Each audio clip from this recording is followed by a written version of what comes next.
మనకు అమరావతి రాజధాని లేదు. రాజధాని లేకుండా అవస్థపడితే 29,000 మంది రైతులు 33,000 ఎకరాలు భూమి వాలంటరీగా స్వచ్ఛందంగా ముందుకొచ్చి ల్యాండ్ పూలింగ్లో ఇచ్చారు. నేను ఒక్క పైసా వాళ్ళకి ఇవ్వలేదు. నేను ఇచ్చింది యాన్యుటీ ఇచ్చా, సంవత్సరానికి ఇంత డబ్బులు ఇస్తా, తిరిగి డెవలప్ చేసి కొత్త భూమి నీకు ఇస్తా, అది చేసుకుంటే నీ ఆదాయం పెరుగుతుంది, 10 రెట్ల ఆదాయం వస్తుంది, అది చేసుకోమంటే నమ్మారు.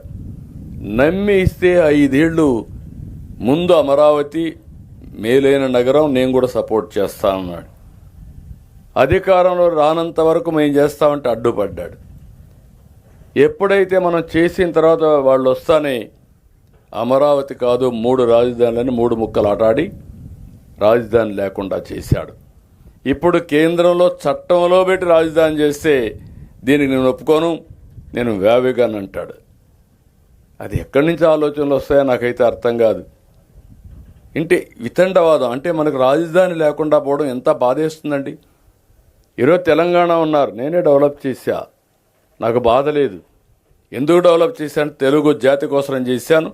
ఈరోజు విభజన జరిగిన తర్వాత తెలంగాణకు వెళ్ళింది. హైయెస్ట్ పర్ క్యాపిటల్ ఇన్కమ్, తలసరి ఆదాయం దేశంలో ఎక్కువ వచ్చే రాష్ట్రం తెలంగాణ.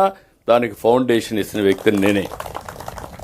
ఈరోజు అలాంటి రాజధాని మనకు ఉండాలా లేదని అడుగుతున్నా మిమ్మల్ని. మీరేమనుకుంటారని మాదేం పోయింది, రాజధాని ఉంటే ఏంటి, నాకు నేను రాజధానికి పోతానా అనే ఆలోచన మీకు వస్తూ ఉంది. మీలో కూడా ఒక సామాజిక చైతన్యం రావాలి.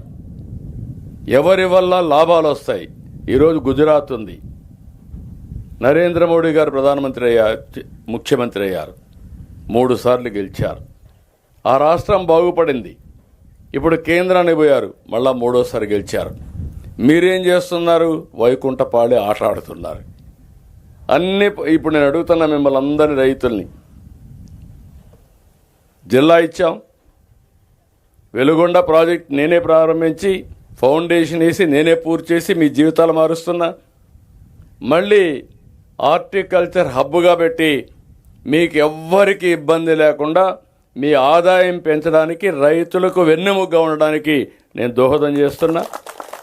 అదే మరి ఇంటింటికి కొళాయి ద్వారా నీళ్లు ఇవ్వాలని జేజేఎం కింద అతను చేయకపోతే నేను తీసుకొచ్చి అన్ని ఇళ్లకు నీళ్లు ఇస్తున్నాం. అమృత్ కింద పట్టణంలో అన్ని ఇళ్లకు ఇస్తాం. ఇన్ని పనులు చేస్తామంటే మీ కళ్ళ ముందర కనపడుస్తామంటే మళ్ళీ వేరే పార్టీ ఆలోచన మీ కళ్ళకు వస్తే ఏమనాలి? కులం, మతం, ప్రాంతం ఏదో ఇచ్చేస్తారని బెట్టింగ్ మెంటాలిటీ, ఇవి మంచివి కాదు. ఆలోచన విధానంలో స్థిరత్వం ఉండాలి. మంచి చెడులు విశ్లేషణ చేసే శక్తి మనుషులకు ఉంది. అన్ని మంచి జరిగిన నాకు ఏదొచ్చినా కూడా మళ్ళా మా కులవాడు కాబట్టి కులానికి వేద్దామంటే మనకు మంచి జరగదు. ఎప్పుడు కూడా నేను మార్కాపూర్ ఏరియాని చూసేవాడు. అది కూడా మీకు చెప్తాను, ఫ్రాంక్గా మాట్లాడేస్తున్న రైతులు ఇక్కడ ఉన్నారు. మార్కాపూర్ ఏరియాకు తెలుగుదేశం పార్టీ వచ్చిన తర్వాతనే ఎన్ని పనులు జరగాలన్నా జరిగాయి. కానీ ఒకసారి ఓటేస్తారు, ఒకసారి ఓటేరు. మొన్న మాత్రం శ్రీకాకుళంలో ప్రారంభిస్తే మాకెక్కడ బ్రేక్ పడల, అన్నీ గెలుచుకుంటూ వచ్చాం. బ్రేక్ ఫస్ట్ వచ్చే కొందికి దర్శిలో పడింది, సెకండ్ బ్రేక్ ఎర్రగొండపాలెం పడింది, మళ్ళీ బ్రేక్ రిలీజ్ అయింది. మళ్ళీ సూపర్ స్పీడ్లో రాయలసీమ వరకు వెళ్ళాం, అక్కడ ఒక 7 సీట్లు పోయినాయి. అంటే ఇక్కడ ఎందుకు బ్రేక్ పడిందని అడుగుతున్నాను నేను.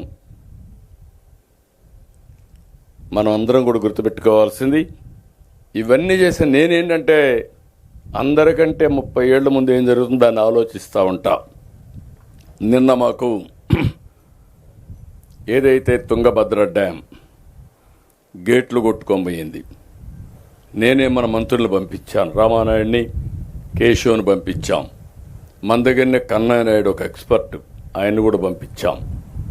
వాళ్ళు ఆశ ఎదుర్కొంటే మన వాళ్ళు పోయి ఆ ప్రభుత్వంతో మాట్లాడి ఆ గేట్ను క్లోజ్ చేయడమే కాకుండా నీళ్లు కొన్ని తగ్గించి మొత్తం సీజన్ కాపాడారు. ఈరోజు 33 గేట్లు ఆ రాష్ట్ర ప్రభుత్వంతో సహకారంతో మనం పూర్తి చేసి 33 గేట్లు కొత్త గేట్లు పెట్టి నిన్న మేము 3 ముఖ్యమంత్రులు, కేంద్ర మంత్రి, ఇనాగరేట్ చేశాం, జాతికి అంకితం చేశాం, తుంగభద్ర డ్యామును కాపాడాం.